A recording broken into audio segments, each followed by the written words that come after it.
Je m'appelle Nathan.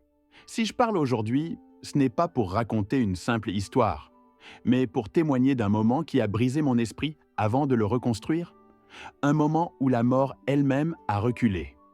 Cela s'est passé en Irak, dans une ville écrasée par la peur. C'est le jour où ils ont décapité le pasteur Elias, l'homme qui m'a guidé dans la foi comme un père. Mais le plus bouleversant n'est pas sa mort. Le plus bouleversant, c'est ce que Dieu a fait après. Ce que nous avons vu, ce que toute la ville a vu. Avant d'aller plus loin, dites-moi en commentaire d'où vous regardez cette vidéo. Écrivez une phrase de foi. Seigneur, fais briller ta lumière dans mes ténèbres. Abonnez-vous à cette chaîne et partagez cette vidéo à une personne qui traverse un moment de souffrance.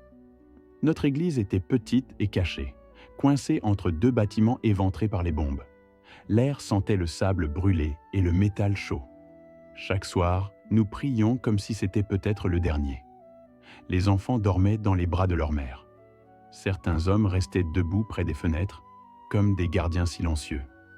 Le pasteur Elias était notre paix vivante. Il avait cette voix calme qui apaisait même les cœurs les plus blessés.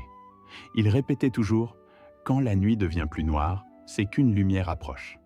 Ce soir-là, pourtant, l'atmosphère tremblait. Quelque chose était sur le point de se produire. Personne ne savait quoi. Tout a explosé d'un coup. Les cris, les coups de feu, les portes arrachées. Les hommes armés ont fait irruption comme une tempête. Personne n'a eu le temps de fuir. Les mères ont serré leurs enfants. Certains hommes ont levé les mains, d'autres sont restés pétrifiés. Elias, lui, n'a même pas tremblé. Il s'est avancé et a dit simplement « Le Seigneur vous voit ». Le chef du groupe l'a tiré dehors. Nous avons entendu un bruit métallique, puis plus rien. Le genre de silence qui écrase une pièce entière. Il l'avait décapité. Il l'avait laissé là, comme un avertissement. Et nous étions enfermés avec son corps, persuadés que notre tour arrivait. Nous étions là, presque suspendus entre deux mondes, serrés les uns contre les autres, autour du corps sans vie du pasteur Elias. La poussière, soulevée par nos mouvements nerveux, restait accrochée à nos vêtements, à nos joues mouillées de larmes. Le sang séché au sol formait des traces sombres qui, dans la pénombre vacillante, semblaient dessiner des chemins que personne n'osait suivre. L'air, habituellement lourd de chaleur et de terre, avait changé de texture. Il vibrait, comme s'il était chargé d'un souffle invisible. Une part de moi voulait croire que ce n'était que le choc, mais l'autre savait que quelque chose approchait. Les visages autour de moi perdaient leur contour, avalés par l'ombre. Pourtant, une impression persistante demeurait. Nous n'étions pas seuls. Nos prières brisées, celles qui ne ressemblaient plus à des mots, montaient en nous comme des appels instinctifs. Elles sortaient de nos poitrines abîmées et s'accrochaient au mur, au plafond, à l'obscurité elle-même. Et au milieu de cette fragilité, une présence discrète, presque timide, commençait à s'introduire entre nos peurs. Elle avançait sans bruit, sans lumière, mais avec une certitude douce qui semblait murmurer à nos âmes tremblantes « Ce n'est pas ici que tout s'arrête ». Et pourtant, quelque chose, dans cette nuit étouffée, annonçait que le surnaturel n'avait pas encore levé le voile. La peur ne hurlait plus, elle rampait. Elle avançait en silence, telle une eau glacée qui remonte lentement le long de la colonne vertébrale. Je sentais mes jambes devenir étrangères, comme si mon propre corps se détachait de moi pour fuir avant que je n'en aie la force. Chaque craquement du bois, chaque bourrasque contre la porte, chaque fragment de voix au dehors me faisait bondir intérieurement. Nous savions tous qu'il pouvait revenir, pas dans une heure, pas dans une minute, mais dans un battement de cœur. Les enfants, enfouis dans les bras de leur mère, avaient cessé de respirer volontairement, comme pour ne pas attirer le destin. Les hommes gardèrent les yeux ouverts, fixant le vide, incapables de cligner, par peur que ce simple mouvement ne les fasse basculer dans la mort. La pièce semblait se resserrer autour de nous, compressant nos peurs jusqu'à les faire pulser dans nos tempes. Pourtant, au milieu de ce vertige, un phénomène étrange se produisait. Ce n'était pas un son, pas une lumière, pas un mouvement. C'était une pression douce, profonde, qui venait effleurer nos poitrines. Une force subtile qui n'écrasait pas, mais relevait, comme si une main invisible balayait lentement nos visages, calmant nos battements de cœur. Un souffle, délicat mais réel, que je n'aurais jamais cru ressentir dans une pièce aussi déchirée par la peur. Et dans cette tension suspendue, quelque chose semblait retenir son souffle avec nous, comme si le ciel attendait le moment de se manifester. Cela n'a pas commencé comme un miracle. Cela a commencé comme un frémissement. Une chaleur discrète, presque timide, qui glissait contre nos nuques et s'enroulait autour de nos épaules. Au début, j'ai cru que mon corps, accablé par la peur, me jouait des tours. Mais cette chaleur ne brûlait pas. Elle ne mordait pas la peau. Elle se déposait comme une caresse profonde, une chaleur qui semblait venir de l'intérieur, comme si nos âmes elles-mêmes se réveillaient d'un long sommeil. Puis l'air de la pièce a changé. Il est devenu plus dense, comme s'il était chargé d'une substance invisible, vibrante. La poussière flottante s'est mise à scintiller, chaque grain captant une lueur que personne ne comprenait. C'est alors que nous l'avons vue, une minuscule braise posée au sol, à peine plus brillante qu'un reflet. Elle n'avait rien de menaçant. Elle semblait fragile, comme un souffle de lumière tombé du ciel par erreur. Mais cette braise ne mourait pas. Elle s'animait. Elle s'est élevée, lentement, avec une douceur presque humaine. Pas de crépitement, pas de bruit. Seulement cette ascension silencieuse qui défiait toutes les lois visibles. Certains ont détourné les yeux, pensant que la peur leur inventait des visions. D'autres, tétanisés, n'osaient même plus respirer. Mais la lumière continuait de grandir, s'étirant comme un voile doré qu'on déroulait délicatement devant nous. Elle enveloppait l'air, les murs, nos propres visages, sans jamais éblouir.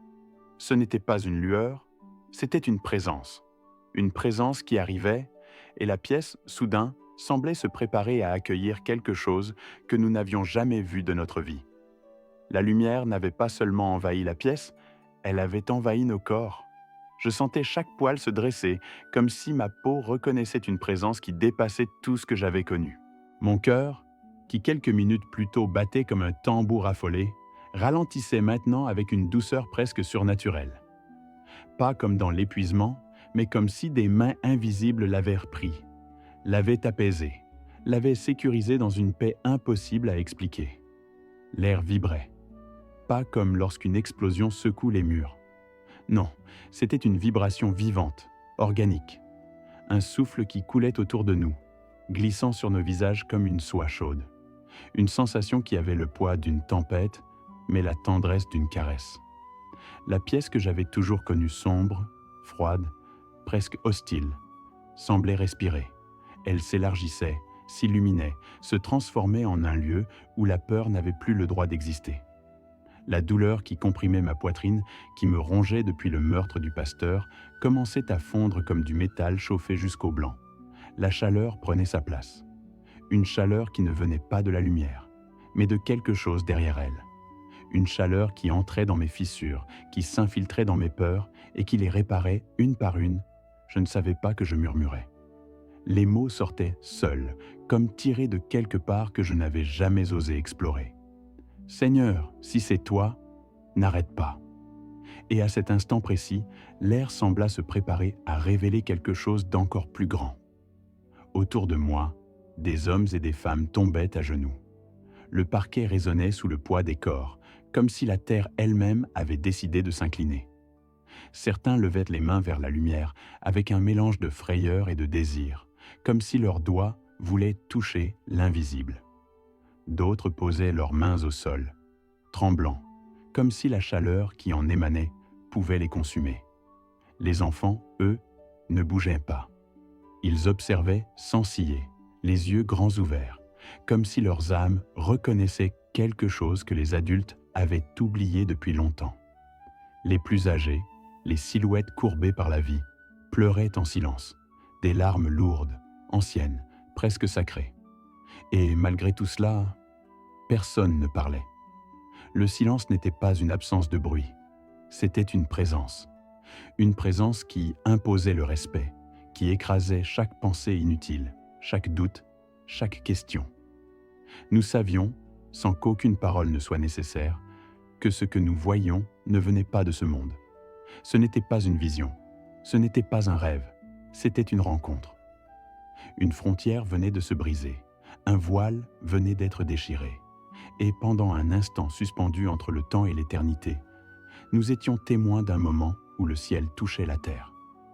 La lumière s'est alors dirigée vers le corps du pasteur, lentement, délibérément, comme si elle savait exactement ce qu'elle faisait. Elle l'a enveloppé avec une douceur presque impossible à décrire, une douceur qu'aucun être humain ne pourrait imiter. C'était la tendresse d'une mère qui retrouve son enfant après l'avoir cru perdu. Une chaleur protectrice, vivante, consciente. Je n'osais plus respirer. Chaque souffle me semblait profaner ce que mes yeux contemplaient. La lueur tremblait légèrement, puis elle s'est intensifiée, se rassemblant autour de son cou. Exactement là où la vie avait été arrachée, là où le sang avait coulé, là où la voix du pasteur s'était éteinte. À cet instant, un vent léger s'est levé dans la pièce. Un vent qui ne venait ni d'une fenêtre ni d'une porte, un vent né de nulle part, ou plutôt d'un ailleurs. Les vêtements frémissaient. Les flammes des bougies se tordaient sans se consumer. L'air lui-même vibrait comme une corde tendue par une main invisible, et au milieu de cette lumière, de cette chaleur, de ce souffle, j'ai compris. Dieu n'était pas venu pour consoler. Il n'était pas venu pour panser nos blessures ou calmer notre douleur. Il était venu pour agir, pour transformer, pour renverser ce qui avait été fait. Et la conversion qui allait commencer n'était pas seulement celle d'un homme, c'était celle d'un destin. La lumière s'est soudain contractée, comme si elle retenait un dernier souffle. Puis, elle s'est projetée vers le haut, dans une expansion éclatante. Toute la pièce s'est éclairée d'un blanc vivant, presque liquide. Instinctivement, nous avons levé les mains pour protéger nos yeux. Et puis, le corps du pasteur a tressailli. Un frémissement, d'abord infime, presque imperceptible. Puis, une secousse plus nette, plus forte, comme si son âme retrouvait sa place dans sa chair. Une femme, tout près de moi, a crié. Un cri court, brisé, mais c'était un cri de stupeur, pas de terreur. Alors, nous l'avons vu, ce que jamais aucun être humain n'aurait osé imaginer. La blessure, celle qui avait tranché sa vie, s'est refermée. Pas d'un coup, pas comme une illusion, mais lentement, méthodiquement, comme si un artisan invisible recousait la chair fil par fil. Le sang disparut. La peau reprit sa couleur. La marque elle-même s'effaça, jusqu'à ne plus être qu'un souvenir. Puis un son a traversé la pièce. Un souffle humain, un souffle revenu. Je l'ai entendu. Je l'ai senti vibrer dans l'air. J'ai su que ce n'était plus un cadavre allongé devant nous, mais un homme qui revenait à la vie. Elias a ouvert les yeux. Pas des yeux perdus, pas des yeux effrayés ou hagards, mais des yeux remplis d'une paix que je n'ai jamais vue nulle part ailleurs. Une paix profonde, absolue. Une paix qui semblait dire « Je viens de là-bas, et je ne reviens pas seul ». Quand Elias s'est redressé, le silence s'est posé sur la pièce comme un manteau sacré. Personne n'osait bouger. Son corps, encore quelques instants plus tôt froid et inerte, respirait maintenant avec une régularité tranquille, presque majestueuse. Il a levé les yeux vers nous, comme quelqu'un qui revient d'un voyage dont aucun humain ne revient jamais. Sa voix est sortie faible, mais d'une clarté qui transperçait l'âme. La mort n'a pas eu le dernier mot, Dieu était ici. Ces mots sont tombés au milieu de nous comme une pierre dans un lac calme, créant des ondes qui se sont étendues dans nos cœurs. On aurait dit que chaque syllabe portait encore un fragment de la lumière qui venait de se dissiper. Une lumière qui, lentement, se rétractait, comme un souffle qui retourne à son origine. Elle ne s'éteignait pas, elle remontait. Elle retournait à celui qui l'avait envoyée. Nous étions tous en larmes, pas des larmes de panique, pas des larmes de doute, des larmes qui jaillissent quand l'âme ne peut plus contenir ce qu'elle a vu. La gratitude nous enveloppait, l'adoration nous traversait, la stupeur nous paralysait. Nous venions d'être témoins d'un acte qui défiait tout entendement humain, un acte qui ne pouvait venir que d'un royaume plus élevé que le nôtre. Et pourtant, quelque chose nous disait que ce n'était que le début. Le chef des hommes armés, celui qui avait commis l'irréparable, est revenu en ouvrant brutalement la porte. Mais en voyant Élias debout, vivant, ses jambes ont flanché. Il a lâché son arme, ses mains tremblaient. Il est tombé à genoux, frappé par quelque chose de plus fort que la peur. La vérité. Il a pleuré comme un enfant. Il répétait « Pardonne-moi, pardonne-moi, ce que j'ai fait ». Élias, encore faible, a posé une main sur sa tête. Dieu t'a vu, et il t'appelle. Aujourd'hui, tu n'es plus un bourreau, tu deviens un frère. Cet homme, celui que tous craignaient, s'est converti sur le champ. Il a quitté son groupe, il est devenu un témoin. Il n'a plus jamais repris une arme. La nouvelle s'est répandue dans la ville en quelques heures. Même ceux qui détestaient les chrétiens venaient en vérifier la rumeur. Ils entraient, voyaient Élias vivant, et repartaient bouleversés, transformés. Certains tombaient à genoux, d'autres demandèrent la paix. Des familles entières ont demandé la prière. Les combats ont cessé plusieurs jours dans notre quartier, comme si la violence elle-même avait peur de revenir. L'Église, si petite autrefois, débordait maintenant de vie. Aujourd'hui encore, je repense à cette nuit où Dieu a traversé la mort pour nous rejoindre. J'ai compris que rien, absolument rien, n'est impossible à celui qui donne la vie. Si vous traversez une période sombre, souvenez-vous, la lumière n'abandonne jamais la nuit, elle la transperce. Si cette histoire vous a touché, likez, commentez, abonnez-vous et partagez-la à quelqu'un qui a besoin d'espérer. Écrivez en commentaire « Seigneur, fais briller ta lumière dans mes ténèbres et que cette lumière vous accompagne là où vous êtes. »